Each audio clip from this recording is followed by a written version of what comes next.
Hello, welcome to the Take Your Life Back Today show. My name is Ralf Friedrichs. I am an addiction recovery coach and also the host of the Take Your Life Back Today show. As an addiction recovery coach, I want to share this about substance abuse.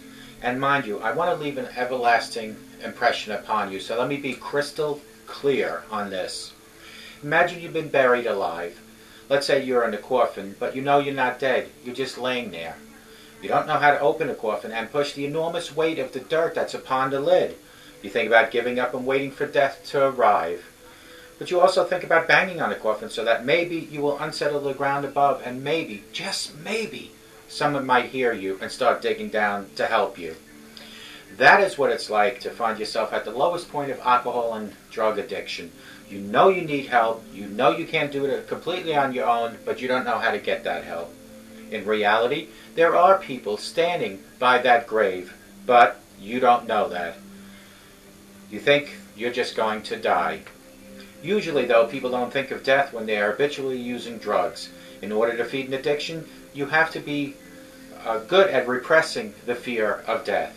I often ask you, my audience, did it ever dawn on you when you abuse drug and alcohol, like you might, that maybe you might overdose? With this, let me leave one other thought in your mind.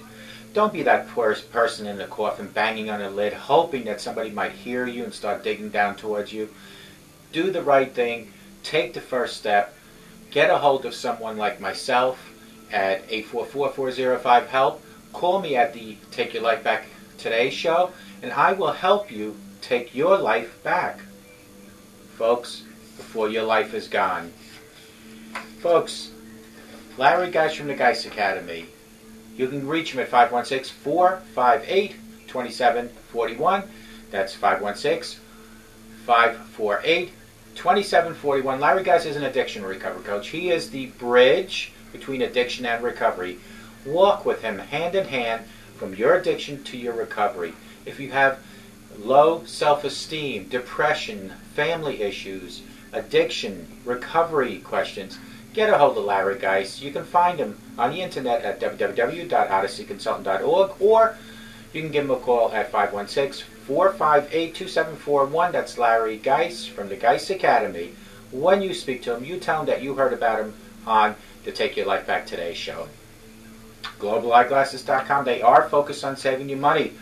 Folks, if you want to save some money and you need glasses so you can see my videos better, go to www.globaleyeglasses.com. They have all the glasses that you can imagine. Over 1,200, that's right, over 1,200 frames. Whether it's plastic or metal. Half or full frames. Maybe no frame. Ladies, men's, and children frames. Now, as far as the lenses are concerned, they have progressives, line bifocals, transitions, photochromatics. They have high index, which is a thinner lens. They have shatterproof for your children. The coatings they have is anti-reflecting coating for night driving, scratch coating, UV coating. They also have the polarization lenses, which is great for the fishing, which is great for skiing, any outdoor activity. Take the first step. Go to www.globaleyeglasses.com, and here's the great thing. Here's the good news, folks. Over 200 from my audience already have taken advantage of this. They know, and if you're an avid watcher in my audience, you know that I have over 30 years of experience in the optometry business. Get a hold of me. You can text me at 631-599-0218, and I will help you pick the right glasses for you. Let Global Eyeglasses focus on saving you money. Folks, a lot of people have been emailing me and texting me in the last 4 or 5 months, and I haven't gotten around to the subject, but today what I want to talk about is 10 things your spouse will remember about you. What will your spouse, your loved one, remember about you? God forbid something should happen to you. God forbid you didn't take that first step and you overdosed. God forbid possibly you were drinking and driving and you killed yourself. Or you just passed on. Or these are the things that you need to think about. What will your spouse remember most about you? Marriage is a beautiful, complicated, time-demanding, life-fulfilling experience that has the power to bring you more joy than you've ever encountered in your life. It's one of God's most alluring creations. The reality is that we will be remembered by our spouses for the things that we do. But what we must remember is that we have a choice to be remembered in a way that brings joy, comfort, not pain and agony. Here are 10 things, let me just fix this light, but here are 10 things that I know that I will be remembered by, folks. Number 1, how you handle confrontation. Confrontation is unavoidable, but the way you respond to it is completely up to you. It is easy to get mad, throw up your arms, and try to let things blow all over. But without properly handling confrontation in a mature manner, one will set their relationship up for failure. Take the time needed to handle confrontation in a mature, timely approach, and walk the walk and talk the talk. Number 2, the way you prioritize faith, family, and work. It is easy to feel like you've been put on the back burner when your spouse seems to be put work before their faith and family. You know when it seems all they are focused on is emails, Facebook, phone calls, and texts. And even when they are present, they're not really present at all. They are so preoccupied with other things. But while not everyone has this problem, we must all guard ourselves from allowing work and pleasure to become a greater priority than our faith and our family.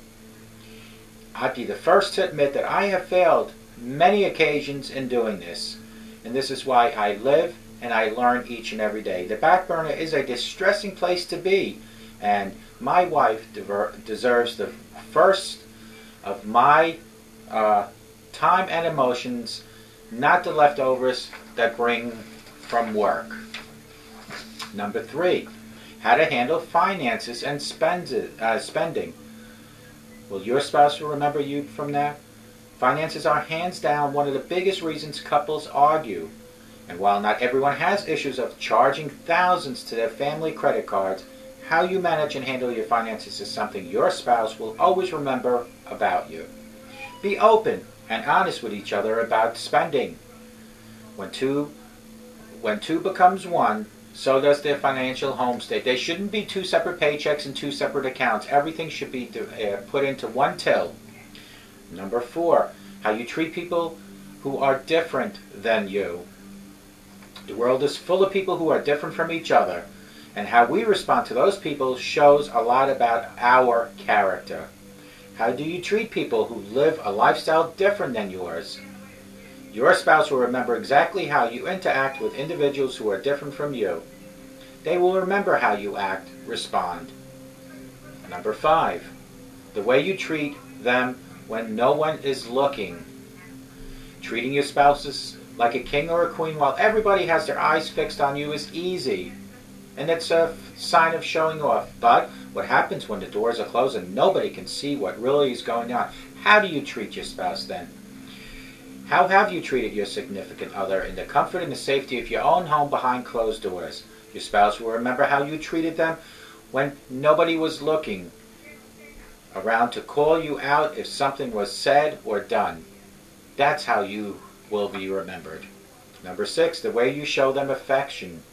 Affection in marriage or in any other case, any relationship is key. It is just true. We like to know that people care for us. And while everybody might show affection differently in their spouse or significant other's ways, there is something true to be said about physical touch, words of encouragement, positive reinforcement. Number 7, how you listen to them while they speak to you. You might listen to your spouse, but are you really listening? It's easy to hear what your spouse said, but it's completely different to understand what they are saying. Being present is key, and I don't mean physically. It's easy to be standing in front of your spouse, but your mind is still 1,000 miles away. Is your mind still at work? Thinking about those emails that you haven't answered? Thinking about business opportunities? Put them all away in your mind and concentrate on what your spouse is telling you. Number 8, how to handle seemingly impossible situations. When impossible knocks at your door, how do you handle yourself? When your account gets wiped out by fraud, what will be your next course of action? When a family member has come down with life-threatening illness, what is your immediate response? We'll be remembered for the way we handle seemingly impossible situations, how we handle situations during the most trying, pressing, sometimes aggravating, sometimes annoying situations. Number 9, whether or not you keep your promises. I used to be really bad at keeping my promises. It's not that I deliberately ignore the promises I make, but I guess I just say yes. So to so many things that I often forget 75% of the things that I said yes to. When it comes to my marriage, I have realized the importance of keeping promises, regardless of how small or how large I think that they are. If you promise your spouse time together, then make sure you make that time. Number 10, and this is my most important one, and that's your spiritual walk. Do you pray? Do you make God your priority? Do you get to read your Bible? Surround yourself with God-breathed community? If not, then there is a good chance your spouse's remembrance of your spiritual walk is anything but favorable.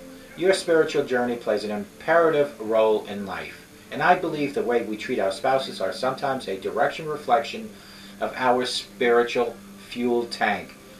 Allow God to guide, direct, walk with you during your steps, your footprints in life, and teach you humility and encourage you to continuously strive to be a better mate. These are the 10 things that my spouse will remember me by. Remember, marriage is a beautiful, complicated, time-demanding, life-fulfilling experience that has the power to bring you joy than you've ever encountered before in your life. It is one of God's most alluring creations. The reality is that we would be remembered by your spouses for the things that you have done, whether they're good or bad. But we must remember that we have a choice to be remembered in a way that brings joy, comfort, not pain or agony. Here are my 10 things, and I'm not going to go through each and every one in detail. Just the 10 things were how to handle confrontation. When you argue with your spouse or you have disagreements, it's how you handle it. Not with screaming and throwing your arms up and rolling your eyes. It's with words, encouragement, I'm sorry's. Number 2, the way you prioritize faith, family, and work. They all come together in one bag. Your work, your faith, and your family should all be equal, but your family and your faith should actually be about 75%. 25% work, and I realize there's going to be a lot of people in my audience now saying, well, we have to make a living. But, folks, a job can be replaced. Your faith and your family can never. Number 3, how to handle finances and spending. Don't get those credit cards and be remembered for running them all up and having bill collectors calling you or showing up at your house. Be remembered as a person that knew how to handle the finances. Number 4, how to treat people who are different from you. Everybody has a different walk in life. Everybody is different. How you handle being different from everyone or everyone being different from you, you will be judged by that. Number 5, the way you treat them when no one's looking.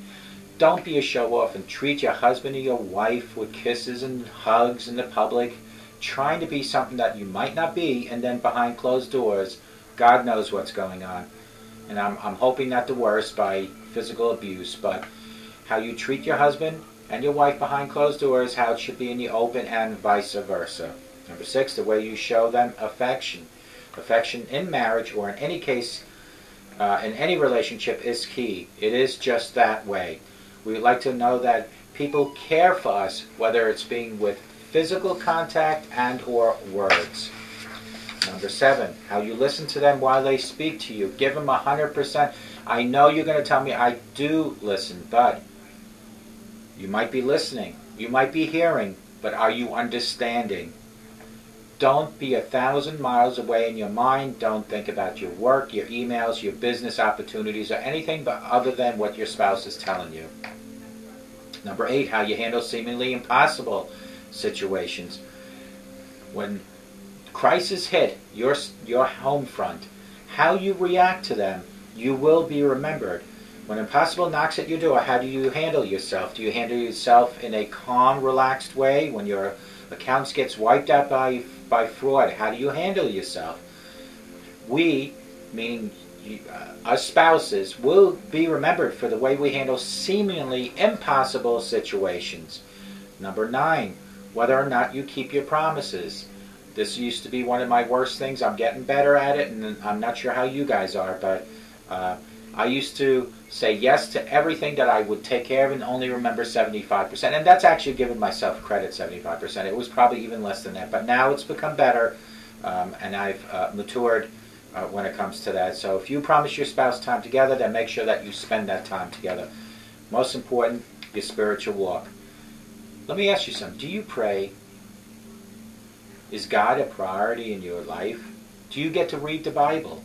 Surround yourself with God, breath, community, folks in your community that actually follow the Lord.